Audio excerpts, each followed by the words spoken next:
Hi, my name is Vanessa Sanchez. We're out here in San Francisco's Mission District, where the cities could dance tap dance and Zapateado rhythms. We're creating this new percussive Chicana aesthetic.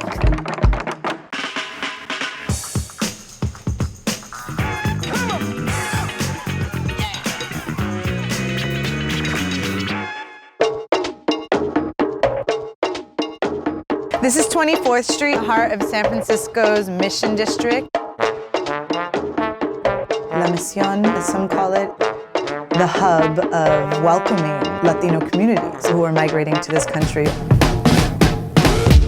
It's really amazing to walk down these streets and see idols like Dolores Huerta, an activist, a Chicana activist, alongside my indigenous ancestral lineage, with this amazing young woman, Chicana activist from the 60s, who started the fight that we continue to do through our artistic expression. 5, 6, 7, 8. I started La Mezcla because I never saw someone who looked like me on a stage before, on a professional tap stage. What has been the most exciting about working with Vanessa and the rest of the group, the work is so driven by intention. I have so much respect for her.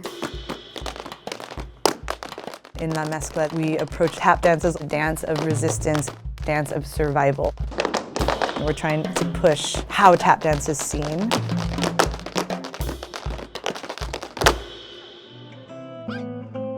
I was born and raised in a very Chicana family. My mother's family is from Veracruz, Mexico. My father is Navajo and Cherokee. I started dancing when I was really young. My dive into the history of tap dance, this connection to the African diaspora, came later. When Black people, their drums were taken away, this is how they communicated, how they celebrated.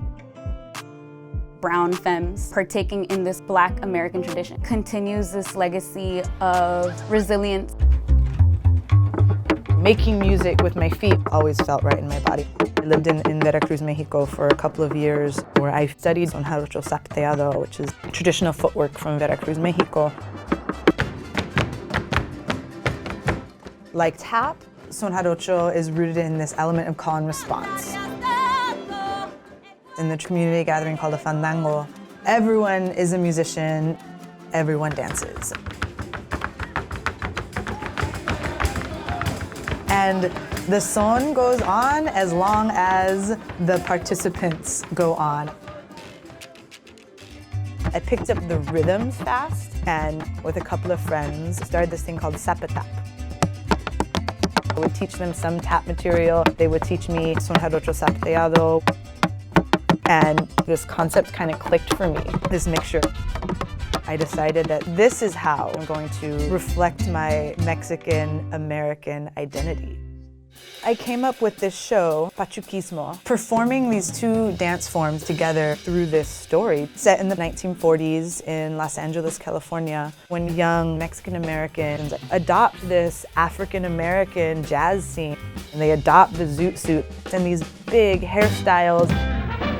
During this time, World War II is going on. Anyone that doesn't fit this white vision of what being American is seen as an outsider. And for 10 days in June 1943, white servicemen started attacking any young pachuco, pachuca, anyone that looked like a Mexican American.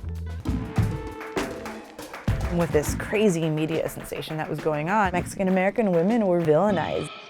I really wanted to bring the story and existence of these young women to light.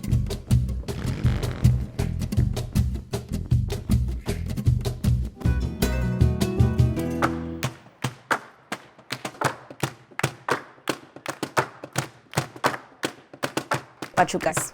They were subverting expectations of women in a time when women of color weren't meant to take up space. When I put on the zoot suit, I feel super G. My pachuca comes out, she's just her nose in the air, ready to fight anybody. To be able to fill these shoes that they created, it's like this inner power just grows and grows.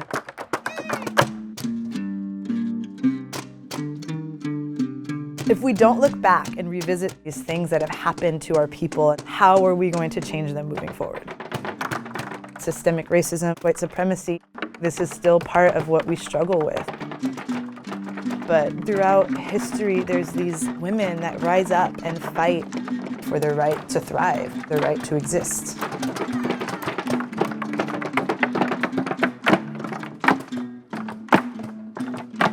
Ay, la bamba, señores. Ay, la bamba, señores, esa melodía que se pone en el alma.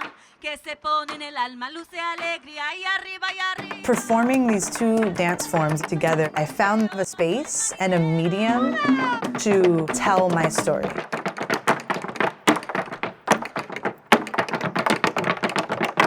Hey everyone, thanks for watching. If you enjoyed this and want to see more, make sure you check out other episodes of If Cities Could Dance.